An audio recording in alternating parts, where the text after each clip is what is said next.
Sourate 79. Les anges qui arrachent les âmes. Au nom d'Allah, le miséricordieux, celui qui fait miséricorde. Par les anges qui arrachent des tréfonds des corps les âmes des mécréants. Par ceux qui retirent avec douceur les âmes des croyants. Par ceux qui voguent prestement dans les cieux, devancent toutes les autres créatures et administrent ce dont leur Seigneur les a chargés.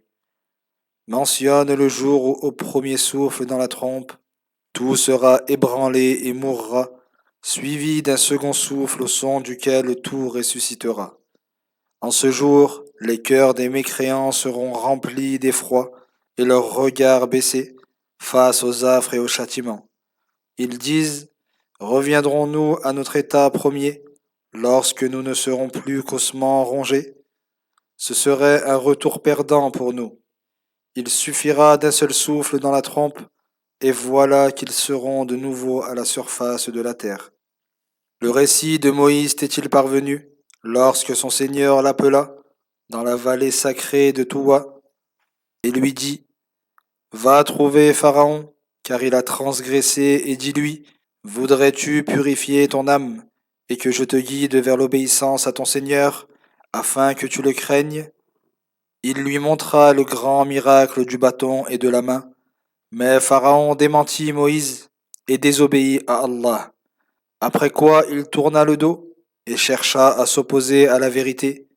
Il rassembla les gens et leur proclama: je suis votre plus grand Seigneur. Allah le frappa donc d'un châtiment exemplaire dans l'au-delà et ici-bas. Il est en cela une exhortation pour celui qui craint Allah. Seriez-vous plus difficile à créer que le ciel? Il l'a pourtant édifié, il en a élevé la voûte et l'a rendu harmonieux. Il en a assombri la nuit et en a fait émaner la clarté du jour. Après quoi il a étendu la terre, il en fait surgir ses cours d'eau et ses plantes, et il y a solidement ancré les montagnes, afin que vous et vos troupeaux puissiez en jouir. Lorsque surviendra la calamité qui submergera tout, le jour où l'homme se rappellera tout ce qu'il a accompli ici-bas, et où la fournaise sera donnée à voir à tous. Quiconque transgressait dans la mécréance et le péché, et préférait la vie d'ici-bas à l'au-delà, la fournaise sera sa destination finale. Quant à celui qui redoutait de comparaître devant son Seigneur, et interdisait à son âme de céder à ses passions coupables, le paradis sera sa destination finale. Il t'interroge sur l'heure.